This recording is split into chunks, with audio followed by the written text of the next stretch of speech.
I am a 36 years old male. My wife passed away 2 years ago. I have an 11-year-old son named Sean. I'm doing okay, with money. I have a stable income and support system. I have a friend named Kate. We've been together since we were kids. She's like a sister to me, although she tends to boss me around. She's introduced me to her female friends, hoping that I'll settle down again. I told her I have other priorities and I'm required to focus on Sean and his health. He's diabetes.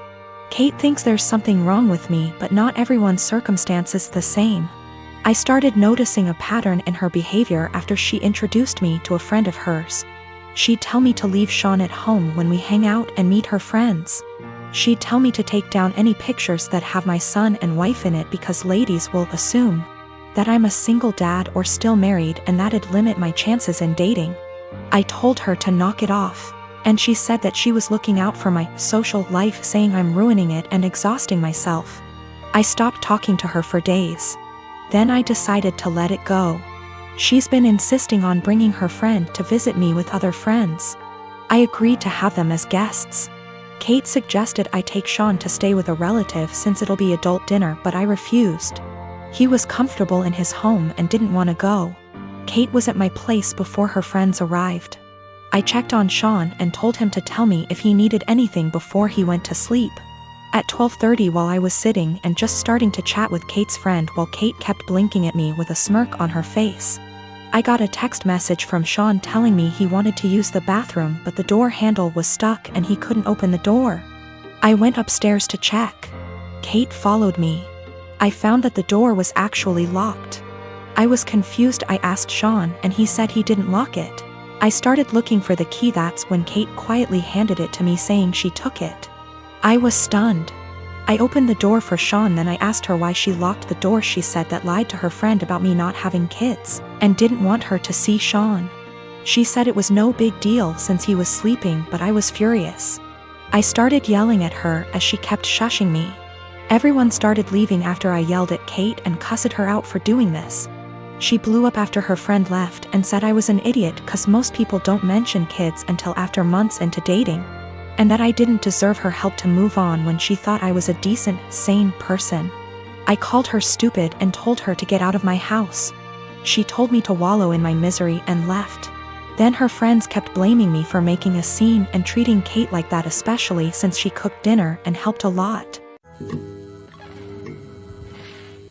I have a daughter, Sadie, with my ex-husband John. We got divorced 5 years ago and I have primary custody while he sees her 2 weekends a month. Last year, he got married to Amanda, who has sole custody of her kids from a previous marriage. Amanda is a SOM, not for any health reasons or so on, she just doesn't want to work, while John works at a 9 to 5. He makes good money to support them, but not enough to live in luxury. I have a much higher paying job. Since it's just me and Sadie, I make sure she has the best possible life. She goes to a private school, set her up a college fund, and she has much better things than most kids: phone, clothes, etc. I still manage to raise her to be humble and not take things for granted, and she's one of the hardest working people I know, always making sure to get good grades and keep her room tidy.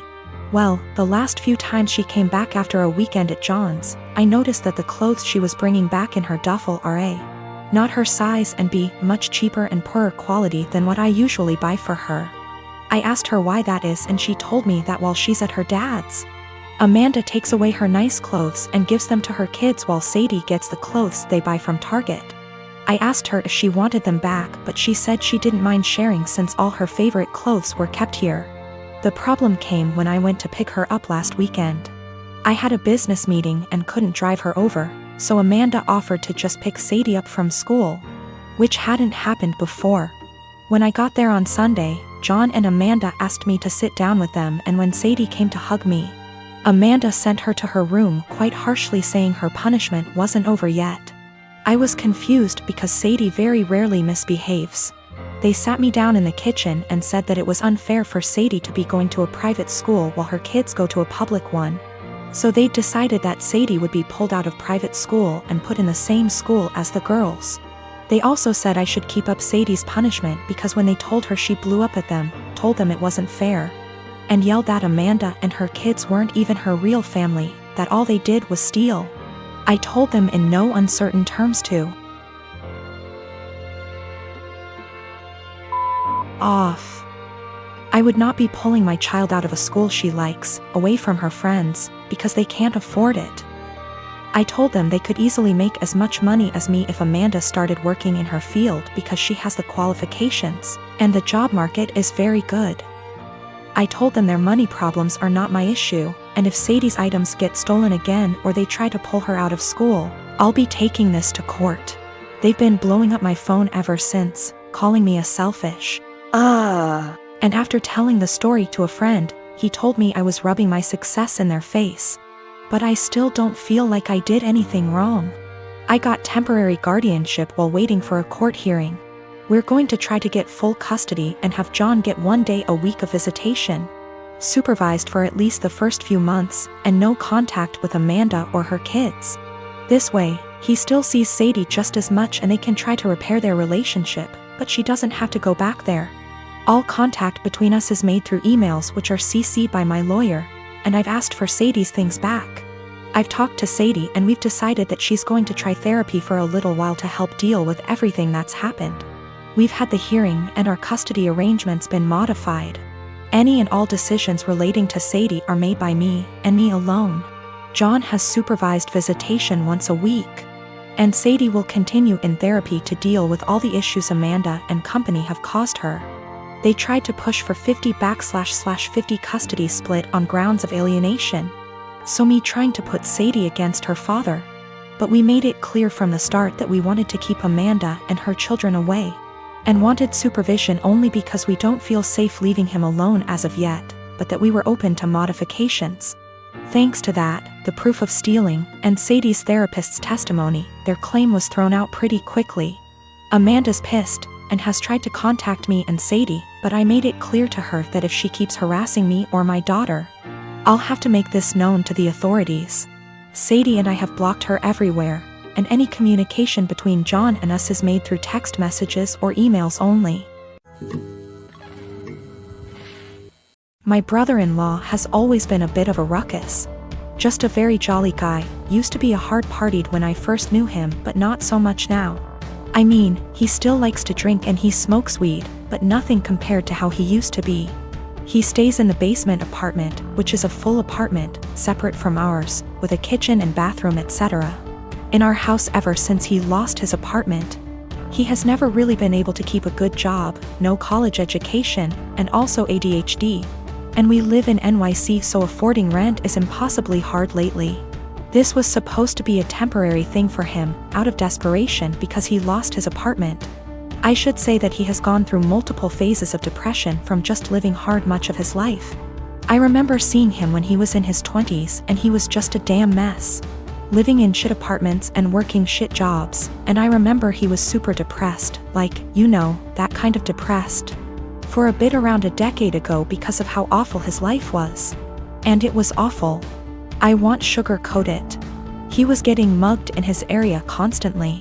His apartment was horribly small and he worked horribly long hours. His ex-wife was awful to him and cheated on him. But in the past 2 months that he has been here, he's been an absolute joy. To both me and my wife and also our kids. We all love him so much. He clearly loves the basement, it's even bigger than his old apartment, and just in general it's in a much better location. He has said, multiple times, how much he loves it at our place. He also is just a great guy to have around. He is a blast with our kids and he always cooks food for us and is just a general great, funny, charismatic guy. He got a new job, working 60 hours a week at a shit job. And now he wants to move out to his friend's place all the way in Coney Island where he would be spending half of his paycheck on rent. At first, we were like, okay, well, this was our agreement, he was eventually gonna leave. But then we kinda had a family meeting and realized, hey, we want him here. I don't even care if he pays nothing in rent, he's great to have around. Just to be clear though, we did tell him he would have to pay something a month, a number we haven't decided yet. When we told him this, he kind of thought it was a joke, but then he agreed. He was very happy about it, and we were too, and we were kind of thinking like, he's a member of our house now, you know? But then he changed his mind suddenly. and was saying how he doesn't want to be a freeloader and that he thinks we are just allowing him to stay because we feel bad for him. He really will not listen to us at all when we say that we actually want him to stay. Even our kids, teens, have tried getting him to stay and he just won't accept it. Every time we bring it up to him, he sort of does this pity thing where he's like, "Come on, I know you think I'm a loser. I'm not gonna mooch off of you guys," or something along those lines. It's been around 2 weeks, and he just kind of feels bad about it. It is absolutely a pride thing for him. He technically plans on moving out in the next few weeks, but we really want him to stay. And we know that he would love to stay. I feel like there is really no chance this is some kind of deep down he hates it here kind of situation. This is 100% a pride thing for him. So I recently got together with a guy from my hobby. He asked me out first and I had some doubts that we'd work together as a couple because of the age difference. He's 35 and I'm 22. So, in my apartment, since it's an old house that was originally a single-family house, there isn't much soundproofing. And the floors creak when people move. I've gotten used to the sound of the guy upstairs getting up at 4 a.m. since he starts work at 5. And the sound of the girls in the apartments to either side of mine watching telenovelas till midnight, taking work calls all day and having friends over on weekend nights. I know when I play music or have friends over, some of the sound leaks through the walls. So I'd never get upset about hearing my neighbors because it goes both ways. So, when my boyfriend started coming over more often, he had complaints about the neighbors, which put me in an awkward place. He wanted to go speak to them or have me text them and I said no. For example, one of the early times he stayed over we went to bed around 10. He wanted me to ask my neighbor to turn down her TV. I said she didn't have it that loud and she turns it off at midnight anyway. At 4 a.m., he got very irritated with my upstairs neighbor getting up and cooking breakfast. I said that he would be done by 5 because that's when his shift starts. At 7 a.m., he was still trying to sleep in and the neighbor on the other side had some work calls that he said he couldn't sleep through. I offered him earplugs and he said he couldn't sleep with them in either. He wanted me to ask her to quiet down. He had similar comments every time he heard someone else in the building just living their life, especially if it was when he was in bed. I got frustrated with my boyfriend and told him, you can't expect to date a hot young 22-year-old and not want to deal with a 22-year-old's living situation. I don't know if you realize, but this is a normal apartment for someone my age. Hell, my neighbors are pretty great. Nobody's throwing loud parties on work nights. Nobody's having screaming fights. Nobody's having babies. The hot young part was in sarcastic air quotes because those were his words, not mine. He got irritated and asked why I was bringing age into it. And I said it's because he can't both want someone so young and also want someone with house kinda money. And he was being so out of touch with how normal people in their 20s live. He got really irritated with me bringing age into it. And even more annoyed when I'd respond to his neighbor complaints in the future with, "Okay, boomer." Or tell him that if he wanted me to have a rich person apartment, he could pay for it. It's not possible for me to get to his house on my own because I don't have a car and the buses don't go that far into the suburbs. So that would mean him driving 30 minutes from his house in the suburbs to pick me up, then an extra 30 to drive me to his house. Then an hour round trip early in the morning to get me home in time for work. It's a lot easier for him to visit me in the city. I am using boomer as a joke or a figure of speech to say acting out of touch and entitled to tell other people what to do. It is a common figure of speech to say, "Okay, boomer," to someone who is acting entitled regardless of their actual age. It's more of a mindset thing. I googled his property records for his house and he co-owns it with a woman who shares his last name. Holy shit. I don't know if she's his wife or ex-wife or what, but I'm out of here.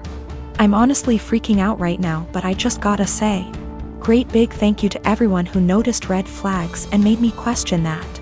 I've blocked his number. He can have fun figuring out where I went.